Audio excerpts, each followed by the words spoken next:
God, what are we that you have regard for us? What are we that you are mindful of us? We are like a breath, our days are as a passing shadow. We come and go like grass which in the morning shoots up renewed and in the evening fades and withers.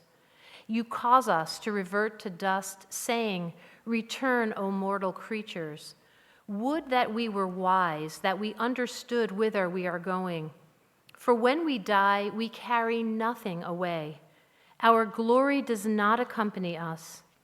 Mark the wholehearted and behold the upright. They shall have peace, God.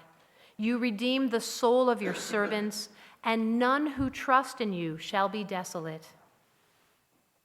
Mizmor leDavid, Adonai mi yagor beha'alecha, mi yishkon bahar kadshecha, a psalm of David. Do we deserve to enter God's sanctuary? Can we merit a place in the presence of God? Live with integrity, do what is right, speak the truth without deceit. Have no slander upon your tongue, do no evil to others, do not mistreat your neighbor. Spurn a contemptible person, but honor those who revere Adonai. Never retract a promise once made, though it may bring you harm. Lend no money at unfair rates. Accept no bribe against the innocent. Make these deeds your own, then shall you stand firm forever. The way of God is perfect. The word of Adonai is pure. God is a shield to all who seek refuge. In Pirkei Avot, the ethics of our fathers, it is written that Rabbi Shimon Bar Yochai taught there are 3 crowns which people wear: the crown of learning, the crown of priesthood, and the crown of kingship. But the crown of a Keter Shem Tov, the crown of a good name, exceeds them all. Jordy earned and wore that crown of a good name. We are here to mourn the death of Jordan Trafimow. With his death just days ago, our lives are forever changed. Today, we stand together at one of life's most natural and unnatural moments. Jordy's death leaves us weak and breathless. We are numbed by its reality. Death silences us with the power to take from us without concern for the pain it leaves in the wake. A man we cared about, whom we respected and loved. We are full of questions. What could we have done differently? Why now? Words catch in our throats as we try to voice our grief. We'll speak of Jordy's life. At times, it's painful and difficult, but it's right that we speak of which is in our hearts and minds, knowing that our words are inadequate. They could never fully capture the depth of pain that touches our hearts this day. But words are all we have. And so I'll start with Alice, your husband of 65 years. He was your life's companion and your love. And in the years you spent with Jordy, you created a family, a legacy, and a bond. Together you faced life's joys and its hardships, supporting one another. Your pain and sorrow are profound today, and we who care for you wish to lighten your burden and ease your pain. But our words are inadequate to convey the depth of pain we feel for your significant loss. To David, Jonathan, and Janet, you were the lights in your father's life. He loved you. He was proud of you. You gave him reasons to feel joy and naches from having you as his children. From the day you were born to the day he watched you graduate from school, you brought him so much happiness. And Jan, the noble way you took care of him at the end of his life with Alice was such a mitzvah. No greater honor could you have brought him.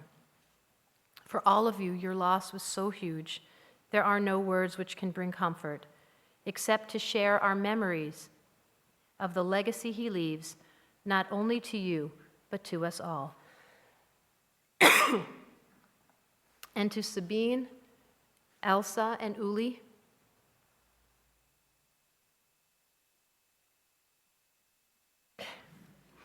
Jordy was grateful that his children found life partners who complemented his children. He was so happy that his and Alice's example of a strong marriage was passed down to you.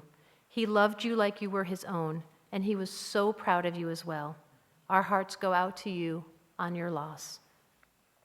And to Jessica and Rachel, Hannah and Leah, if your parents were the sun and moon, you were truly the stars of Jordy's life.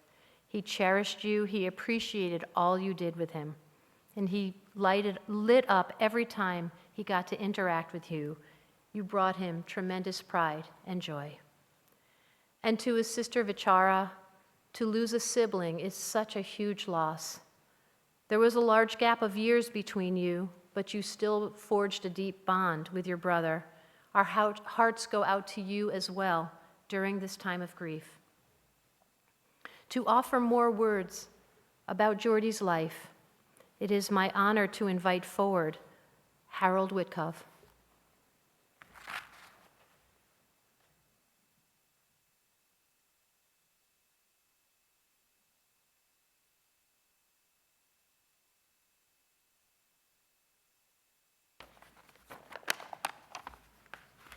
Hi.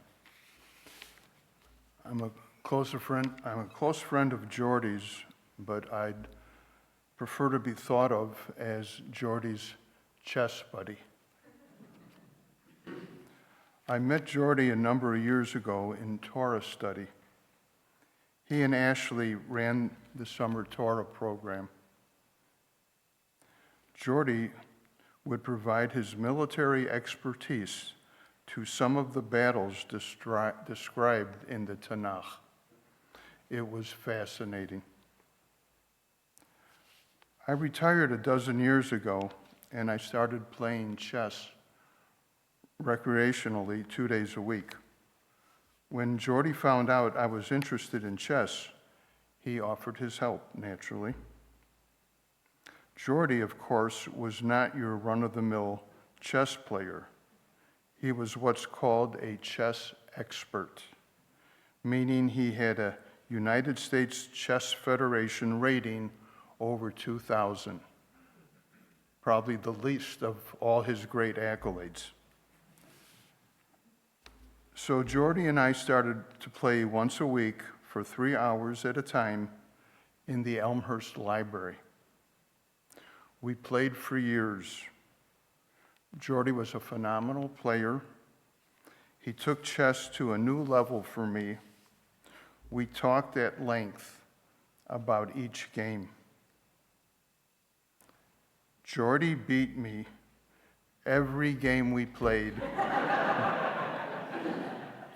for the longest time. Then, one day, I actually won. As soon as I checkmated him, I looked up. His hand was extended to me, and he had the biggest smile on his face. He was so happy for me. That day, Jordy taught me that chess was not just about winning. It was about being gracious when the game doesn't go your way. The game of chess and the game of life. Jordy modeled how to act in both to perfection. Jordy was the consummate gentleman. When playing chess at the Elmhurst Library, it was not unusual for a passerby to acknowledge Jordy, an acquaintance, a friend, or a former grateful patient. I found it all very touching. One time, Jordy and I were mentioned in an article in the local paper. The piece boasted about what a great library Elmhurst had, with so much activity going on.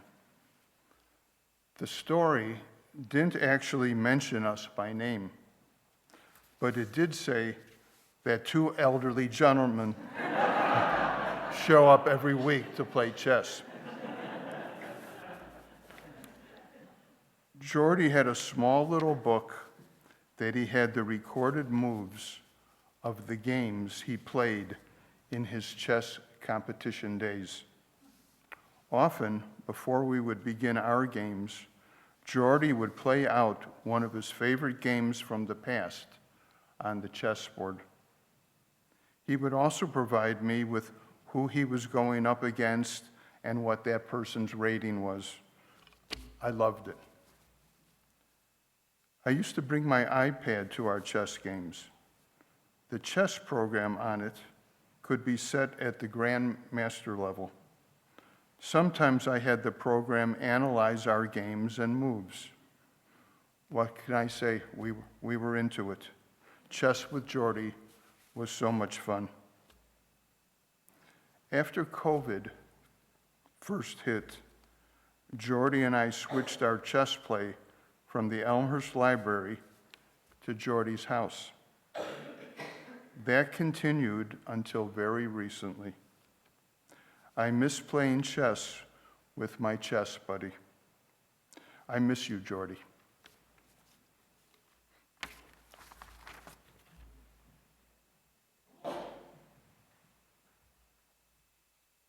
It is an honor to invite the Emeritus Rabbi and Jordy's Rabbi for the past 43 years, Rabbi Stephen Bob.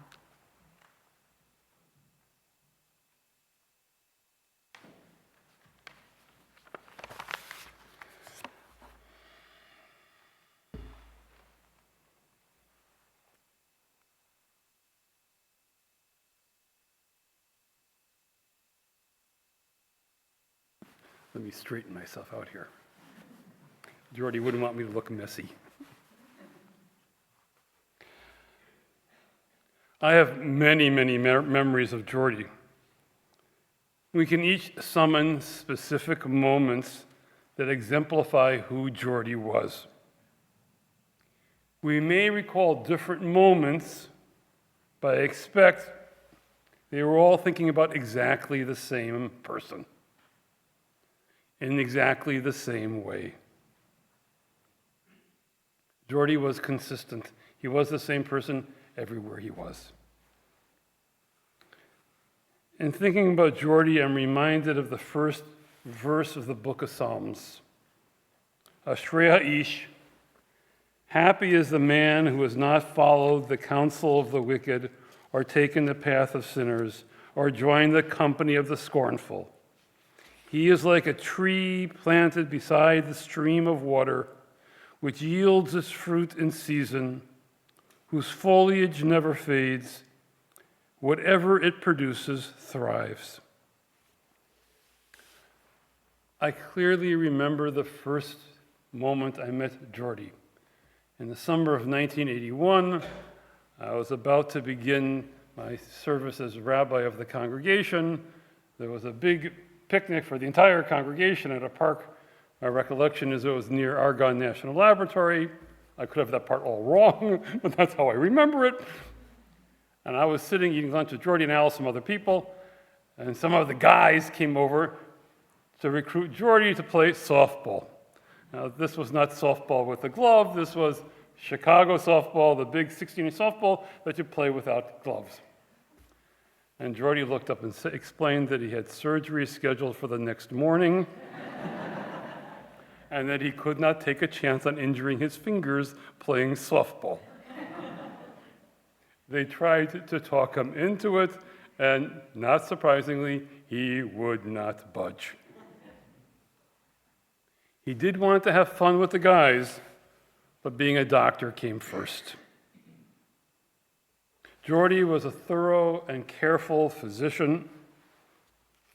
Our son Gideon broke his leg when he was 12 years old playing touch football with his friends.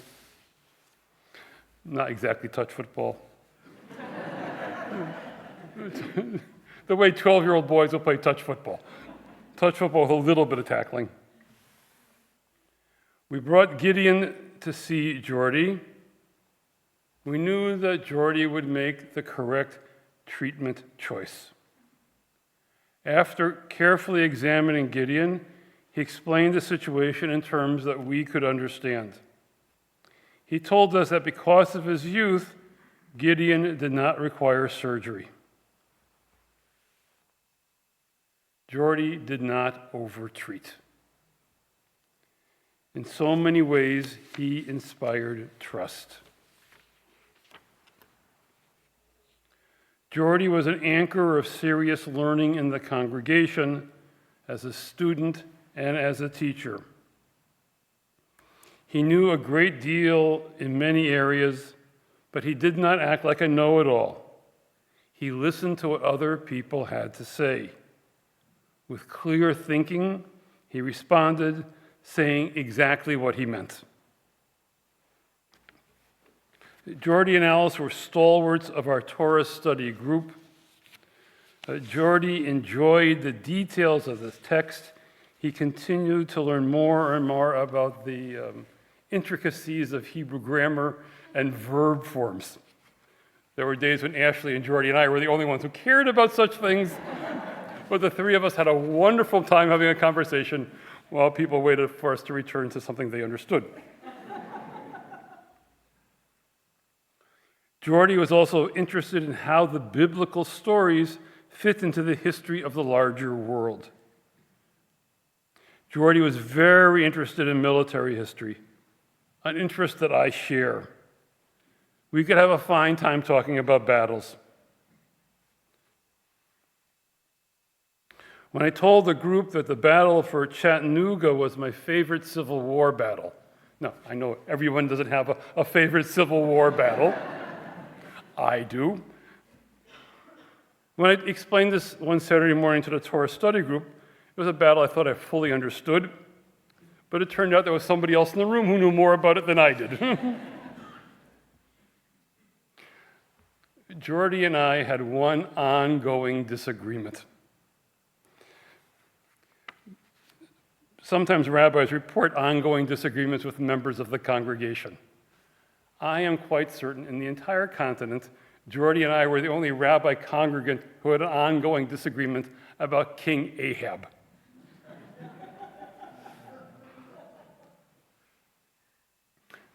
It sounds silly, but the two of us were very serious about this. The Bible views Ahab in a very negative light. He built a temple to Baal to please his wife Jezebel. Yes, that Jezebel. Which encouraged Israelites to become Baal worshipers. The prophet Elijah denounced Jezebel, the prophet Elijah denounced Ahab. Elijah considered them the worst king and queen in the history of the northern kingdom. Jordy delighted in pointing out that Ahab was a very successful military leader. He defeated Aram, the arch-enemy of the kingdom of Israel. Jordy explained that the Israelites of Ahab's time appreciated Ahab's leadership, even if the author of the Bible did not. Over the years in Torah study, every time Ahab's name came up, both Jordy and I confidently held to our positions.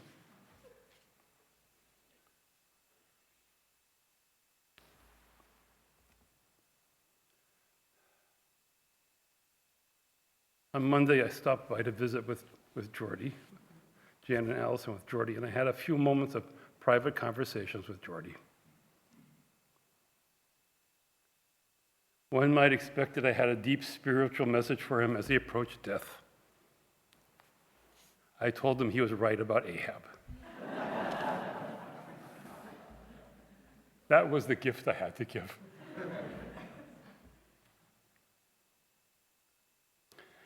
As we mourn Jordy's death, may we be inspired by his example. He was indeed like a tree standing beside the streams of water. He yielded fruit in its season, and his foliage never fades. Whatever he has produced has thrived.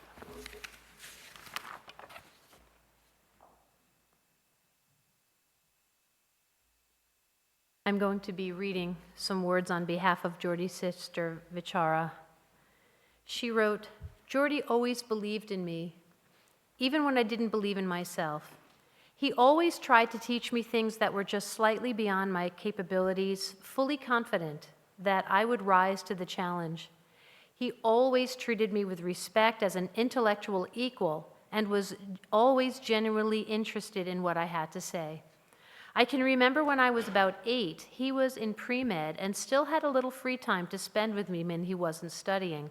We would stretch out on the dining room carpet and play Monopoly, or he would teach me mathematics or chess. Once he designed a larger, more complicated version of Monopoly, which we called Super Monopoly. I was assigned the task of cutting and coloring the new board and all the deeds. That kept me busy for weeks. When the game was finally ready, we only played it a few times because there were so many rules, it took so long to play, and he was always too busy. I also remember one evening in particular when he took me through the derivation of the area of a circle by taking the limit of the areas of all the individual sectors. Usually, when he tried to teach me something difficult, I would go along with the game even if I only partially understood, because above all, I craved his approval and I didn't want to disappoint him. However, on that occasion, amazingly, I actually did understand. We both felt and shared the magic of that moment. Decades later, my undergraduate mathematics long behind me, I would visit the family in Elmhurst and sit with Geordie in his upstairs study, surrounded by his books. He would share the latest paper he was working on, his latest mathematical model of the spine. I would still struggle to understand, just like I did when I was 8. I still really wanted to be the person he believed I was, and also I think I simply wanted to bask in his intellect, in his passion for research, for problem solving. I wanted, just for a little while, to be the mathematical playmate he believed me to be. And it wasn't just about mathematics. We also enjoyed discussing theology. At one stage, I was studying Sanskrit and Hindu philosophy, and Geordie was studying Hebrew and deep diving into Judaic studies. When I came to visit, we compared notes about higher consciousness and Old Testament theology over Saturday morning pancakes at IHOP. We were still at it in 2023 when I was in Elmhurst for Passover. Geordie and I stayed up late into the night discussing the historical basis of the Old Testament. As always, I felt so fortunate to be able to share in his intellectual passion and the depth of his scholarship. And of course, he was the same with his own kids. Geordie and Alice had an unwavering belief in their children, not only in their formidable intellects, but also in their moral clarity, abilities, talents, and practical good sense. Geordie was so proud of them. Throughout the years, he was always at his happiness, his most buoyant, when he was regaling me with stories about his children and grandchildren. We may not have remained geographically close, and we have gone down very different paths in life, but our sibling connection has always remained strong despite these obstacles. I will dearly miss Geordie, not just as my brother, but as someone who was intellectually passionate, who actively sought challenge and debate to advance his own thinking, and who, above all else, valued and respected intelligence. I hope I can carry his legacy forward into the future with my own son and young grandchildren. I will try to keep Geordie's joyful intellectual passion alive for them. I want them to know I believe in them, whoever they are and whatever they choose to do, just as Geordie believed in me. At this time, I invite forward Geordie's 4 grandchildren together, Jessica, Rachel, Hannah, and Leah.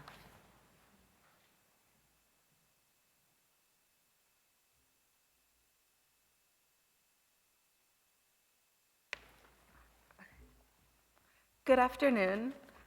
We wanted to thank you all for coming in honor of our grandpa, Jordan Trafimow. We are his 4 granddaughters, Jessica, Rachel, Hannah, and Leah. Our grandpa was an incredibly kind-hearted man, and as many of you know, he had 3 great loves: for knowledge, especially if it related to medicine or math, for his family, and above all, for our beautiful grandmother, Cece.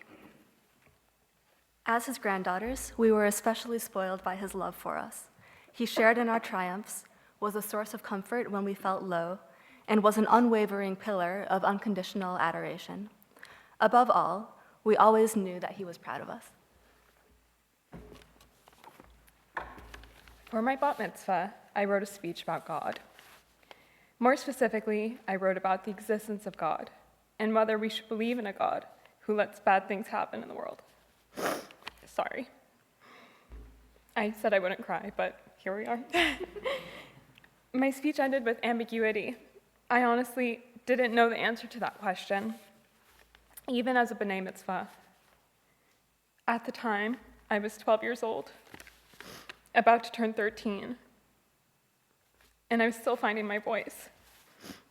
I knew what I wanted to say, but I didn't know if I should say it. And whoever put this here, thank you.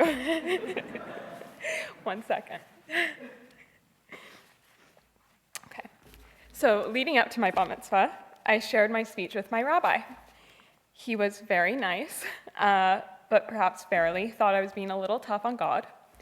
He recommended a happier ending for my speech, one in which my faith clearly triumphed over my doubt. I wasn't so sure. I then called my grandparents, and I read my speech to them over the phone.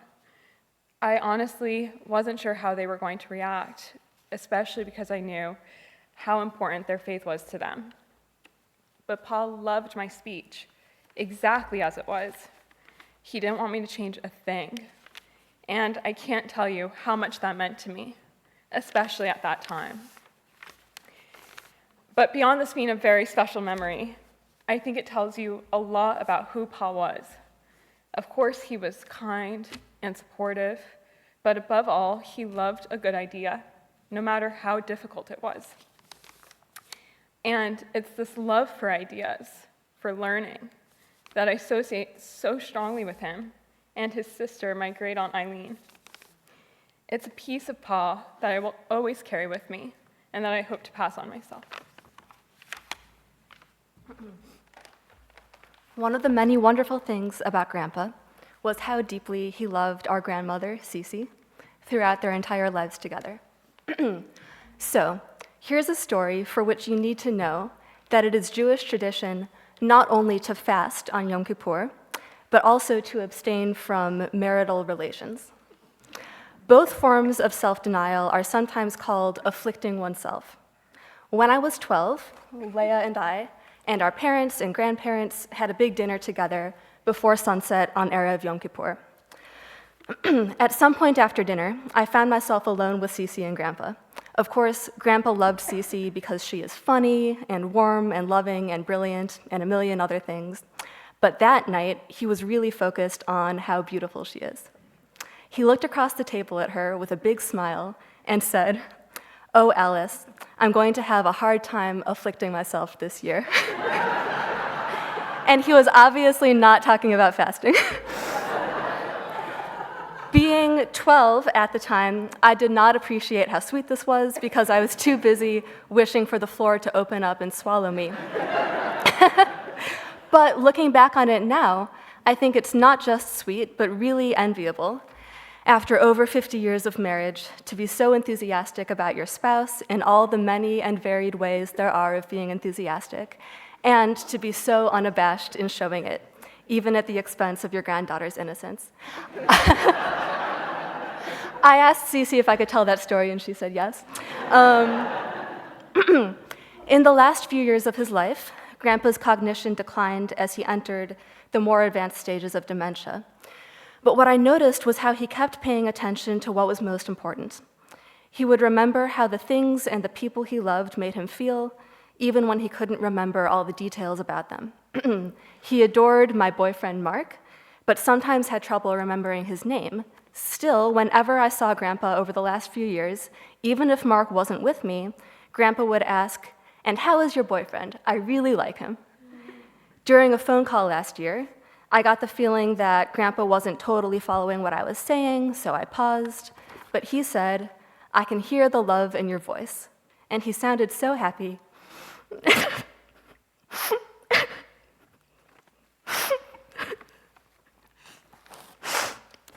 Thanks, Lara. That I knew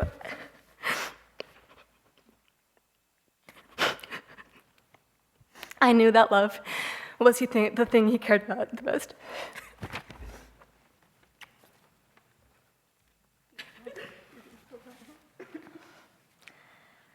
When I was in 4th and 5th grade, I went through a serious letter writing phase, and Cece and Pa were all too happy to indulge me. They each wrote me separate letters every time, letters that became their own unique traditions. Cece asked me about what I was an expert at the time, myself. We talked about everything from school and friends to soccer, and she'd always respond with genuine interest and some updates of her own. Then there were Pa's letters. Pa, as you all know, was an expert in math and generously shared his love for multivariable algebra.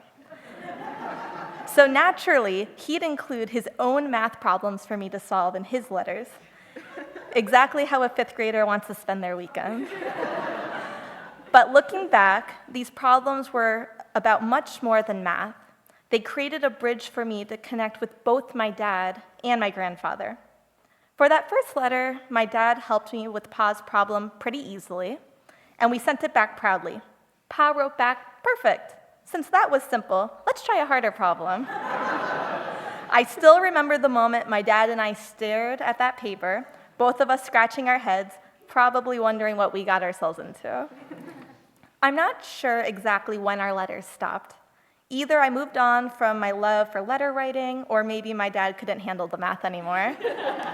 But those letters and Pa's enthusiasm for sharing his interests are what I'll always carry from him. I'm not gonna cry. Just kidding.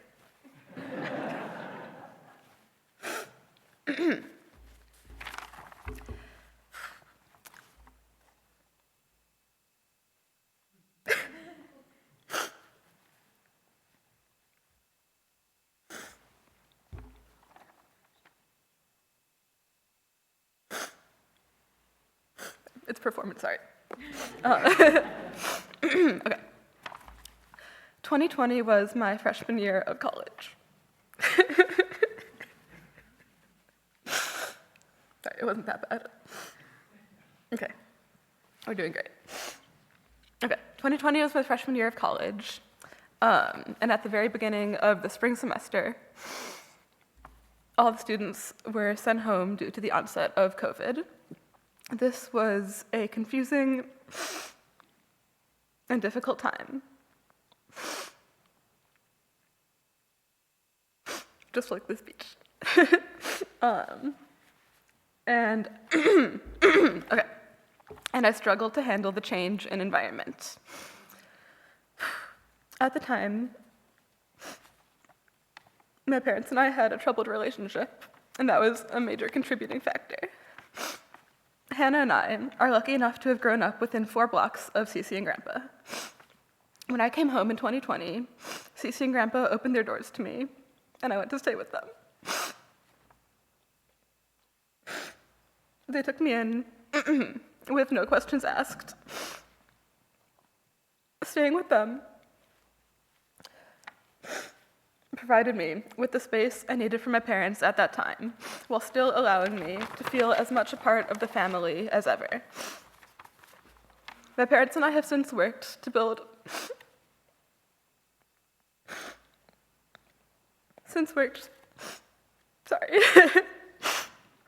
to build a stronger relationship than ever. And that would have been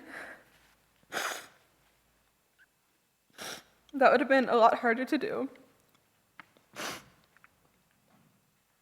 without Cece and Grandpa's giving me a second home. Their unquestioning support helped me to get to a healthier place, and it helped the family as a whole get to a place of healing. In the months that I lived with them, my grandparents constantly made me feel welcome. For as long as I can remember, Grandpa was always delighted to see his granddaughters. This held true throughout my time living with him. Every time I walked into a room that he was in, Grandpa's face would light up. He was constantly interested in my life and plans for the future, and he showed nothing but belief in and admiration for those plans. Living with your grandparents is honestly a great self-esteem boost. Grandpa's adoration for Cece was always beautiful to see, and his adoration for me was bolstering at a time when I really needed that. I remember one time, all I did was cut a piece of pizza and transfer it to a plate, and Grandpa gave me an unironic round of applause. Like, completely sincere. It was so sweet, and it made me feel really great about myself, and Grandpa did things like that basically every day. My favorite memory of Grandpa from my time living with him is the way he responded when I asked him, "What was your favorite age to be in your life?" His answer was, the ages he had been when each of his 3 children was born, and the subsequent periods during which he got to watch them grow up. I thought that was such a beautiful answer, and I think of it often. What struck me was that he didn't need any time to consider. That was his immediate response. That, to me, encapsulates the best of who Grandpa was, someone who, above all else, took pleasure and fostered growth in the lives of his children and grandchildren. For all these reasons, and many more that we do not have time to share, we were so lucky that Paul was our grandfather. He lived an extraordinary, full, and happy life, and he brought us so much joy. He will be missed, and may his memory be a blessing.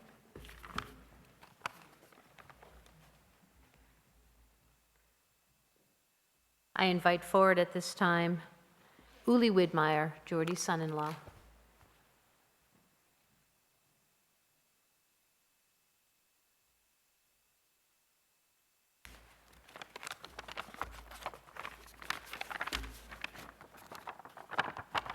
I may have known him as Jordy a long time ago, but for 20 plus years, he called me Papa, and I called him Grandpa. Every time I walked into their house or they walked into my house and I saw him, "Hi, Papa," "Hi, Grandpa," big bear hug every time.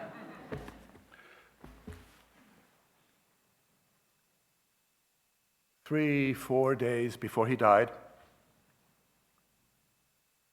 he was slumbering, he was far away. And I walked into the room and said, "Hi, Grandpa, it's Papa." And he opened his eyes and he got just the smile that he could muster, and he said with a surprisingly strong voice, "Hi, Papa." Certain things never changed. Now I want to go to the very beginning. I met him in the late 80s, and my parents met him, I think, probably in 1990 or so. I was very curious what they would think of him. And of Cece, too, of course. But since we're talking about Grandpa, okay. My mother of blessed memory was not one to hold back with her opinions. And when I got them, just me and my parents, I didn't have to ask. I walked in the room and my mother is gushing. She says, "Oh my God, I have never seen such a beautiful person as this Jordan Trafimow. This face, that face, the intelligence, and the emotion and the warmth that this face radiates, I've never seen anything like it." My mother was not easily impressed. But it's true. There was that, we talk about the math and we talk about the analytic powers, but we've heard about the warmth. We've heard about the love. We've heard about the incredible richness of emotion that was in him. And early on in our relationship, late 80s, early 90s, no Papa yet, no Grandpa yet, he sensed that I needed something. I am, as some of you may know, a person of reasonably strong affect. And, when I talk like this.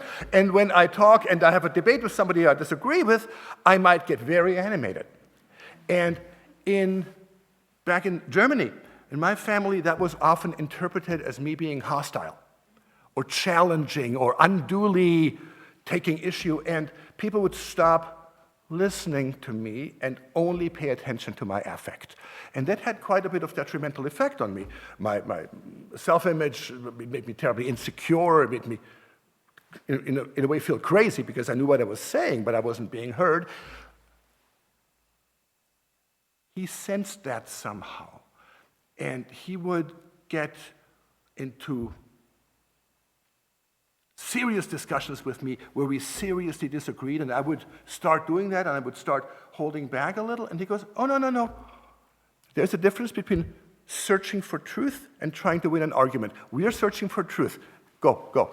And I would have added, and I would, do what I do in order to get my point out, and he would pay zero attention to my affect, none. He would simply listen to what I had to say, and then without any problem whatsoever, any hang-up whatsoever, just simply respond. And it was eye-opening to me. I didn't, this is possible, that somebody actually listens to what I have to say. It was a real revelation, and to this day, it's an important part of my self-constitution.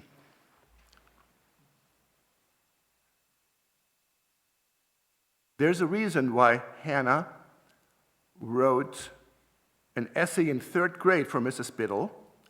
The prompt was, "Who is your hero?" She wrote, "My hero is my grandpa." Because he never says anything bad about anyone. He is always kind, and he is always fair. This goes all the way back. Jan told me that when they were kids, he was a doctor, obviously, they never once as kids in all these years heard him gossip about his patients. Patient confidentiality with Jordan Trafimow was absolute. You could trust him with anything, and your trust would be absolutely rewarded. Jan also says, she's been saying this all the time I've known her, that her relationship with her father was dominated by one aspect: love and affirmation. Whatever choices she made, it's like with Leah and the pizza, whatever choices she made, he thought it was the best choice. Dad, I want to go to law school. Oh, what a wonderful application of your magnificent talents. It's the perfect choice for you. Dad, after a couple of years at the law firm and 2 kids, Dad, I think about staying home with the kids. Oh, what a great idea with the kids. You have so much to give those children. And he loved it. A couple of years later, Dad, I think I'm going back on the job. The kids are older now, and I feel like, oh, that's great. His morality went all the way down as one of the foundational structures of his personality. He was a profoundly moral person. He was also a little differently wired than many of the rest of us. The math brain was just as real as the moral aspect of him. We got a couple of, of course, when he goes off, especially when David is around and they go into some math thing, then it gets tricky for the rest of us. But even in other situations, this came out. Leah was 5 years old when she had appendicitis. And she had significant pain, and we called Grandpa over, and he looked at the child, and he examined the child, and he was very serious. And he goes, "I cannot exclude the possibility that this child has appendicitis." Whereupon he scoops her up and runs out the door because the non-exclusion was a pretty strong opinion. 4 or 5 days before he died, Leah told me this story, Leah visited him and he could barely speak. And earlier that day, Hannah had been there. And Leah said, "Grandpa, earlier today, your granddaughter Hannah visited you." And he goes, "Could be."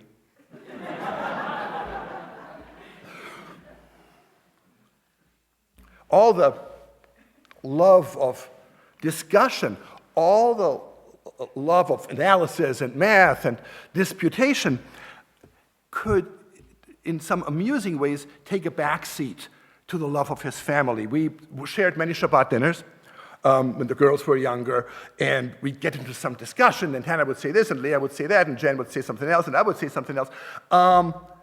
And Grandpa, who so loved discussion and getting into it, he would just sit there with that big, goofy, that big, goofy smile on his face, and like the happiest person on the face of the planet, simply because he could see his family engaged and having a good time.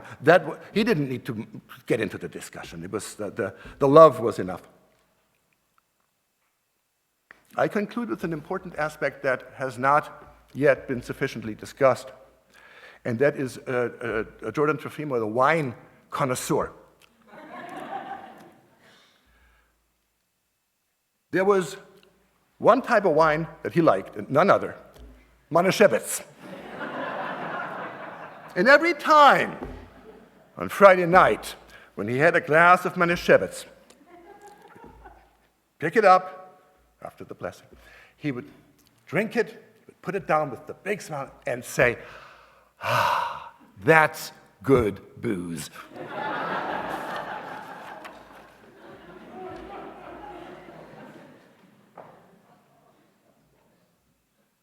And finally, I invite forward Jordy's son, John.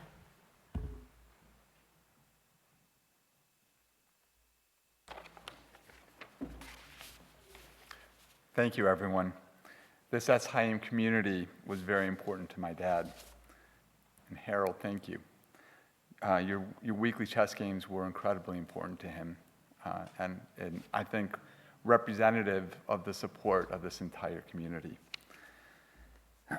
I want to share with you some thoughts and some experiences about my dad as his child, as his son. For me, he was an amazing father, if, as has been alluded to before, a bit unorthodox.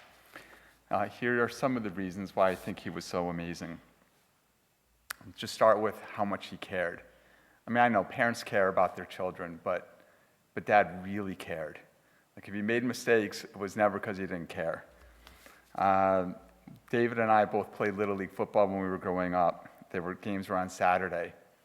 And Dad used to love that, like, he would catch a 9 o'clock game, if, let's say one of us had a 9 o'clock game. Then it was off to the emergency room, to the operating room for an 11 o'clock surgery. Back to the football field with 1 to watch his other kid play. Back to the OR at 3 for another surgery. He loved it. He loved it.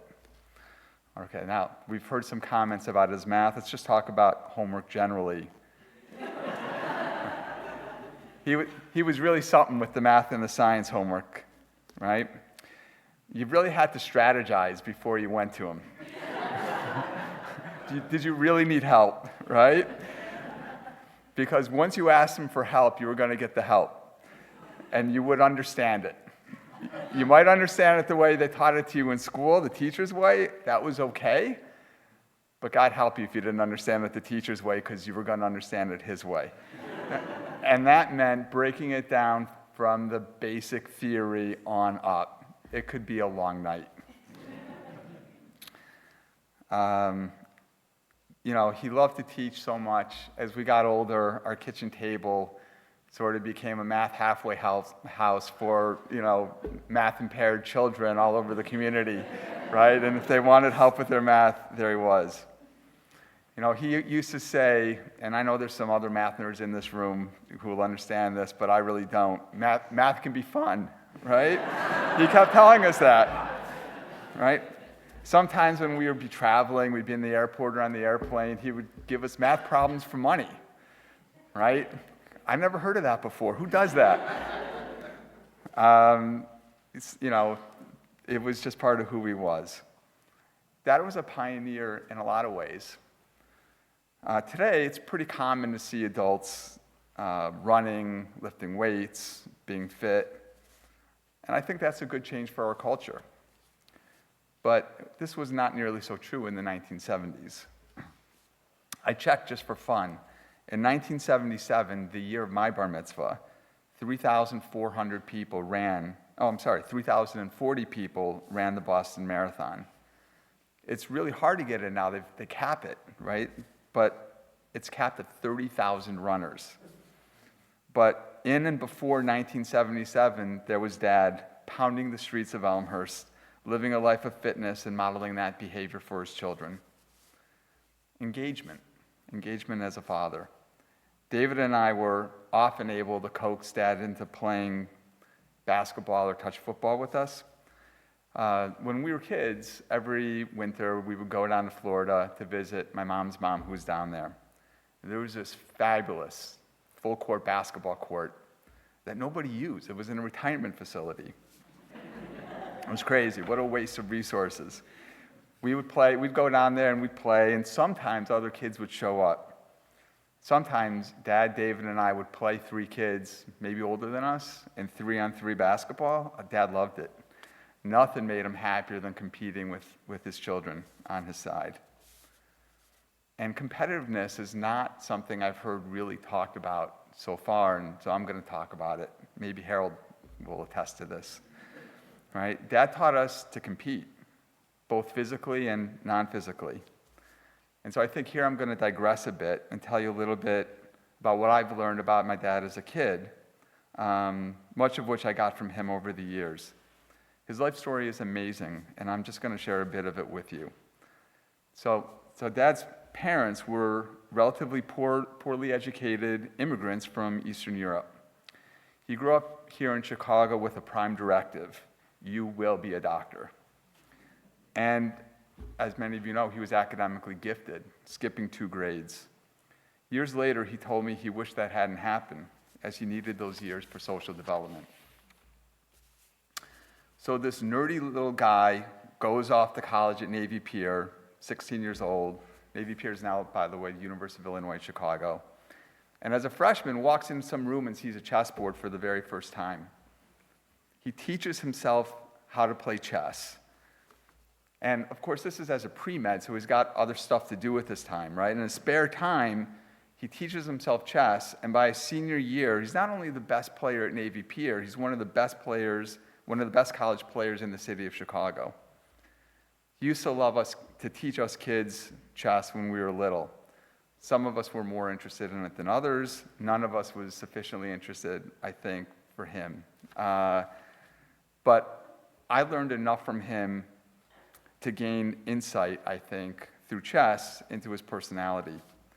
As Harold mentioned, he loved to analyze his old games, which he had recorded. And what I learned is this was one aggressive dude.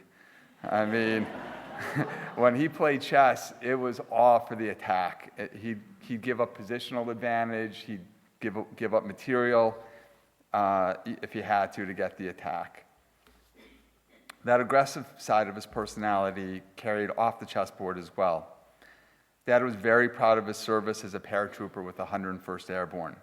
This chubby, clumsy kid was jumping out of airplanes and as fit as they come. He parented aggression. I'm just going to say it that way. One day, I think I was in high school, maybe junior high. I was on the prairie path with one of my friends, and these 2 guys, I don't even think I knew who they were bothering us. They were just harassing us for whatever reason. I wasn't quite sure what to do. By complete coincidence, Dad's running by on the prairie path on one of his runs. He didn't even slow down. He just kept running, and as he's going by, he says to me, "Do what you got to do. You won't get in trouble at home." I just got this big smile on my face. I mean, I was really ready, and so was my friend, because if Dr. Trafimow said it was okay, it was going to be okay. We turned towards these other 2 guys, and they'd had enough. They were gone. The problem was over. I think my dad had a good and happy life. My mom was the center, his rock, the love of his life. I think more than anyone else, she made him happy. She gave him his children, and she helped him raise them, and frankly, she compensated in areas where he was not strong. He loved his sisters, Eileen and Bachara, deeply. Over the last decade or so of his life, his brunches with Eileen brought him great joy. He told me that often. He taught his children well, David the scientist, Jan in so many ways, Judaism, family. For me, though, mostly as a father. Many of the things I think I did well and do well for my girls, I learned from him. And for that, I will always be grateful. I love you, Dad. Thank you for teaching me to be a better person, a better husband, and most of all, a better father.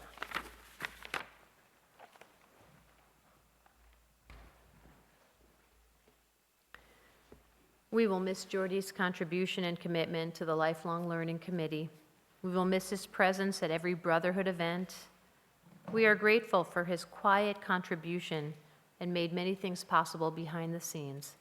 But most of all, I personally will miss seeing Jordy at services and will miss his presence every week at Torah study, a place where he found tremendous joy in the learning of Torah and contributed many insights to our studies.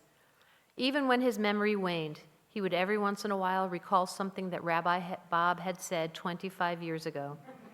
Or he would share something from his past decades that would be relevant to the topic at hand. Most of all, I will miss Jordy's gentle kindness and his presence in our world. Though death is strong, it can never take from us the memories we hold, the feelings we cherish, the images forever etched upon our hearts and souls. Know that there were many more stories to tell and others who could have shared them with us, but continue to share these stories and by doing so draw some comfort from them.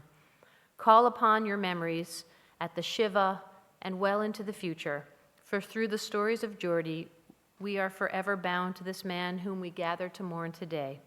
It is my hope that the legacy of scholarship, learning, commitment, and love that he leaves to us will continue to inspire and guide us through all the days of our lives. And in this way, death cannot separate him from us, for when we remember Jordy, he will continue to live on, even in death. May the memory of Jordan Trafimow, whom we loved in life and still love in death, bless our thoughts and actions. May his memory burn brightly within our hearts and souls.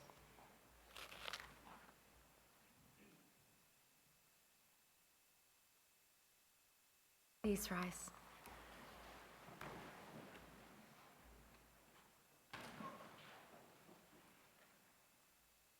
Ilmale rachamim shochin b'meromim hamtzi menucha nechona tachat kanfei hashchina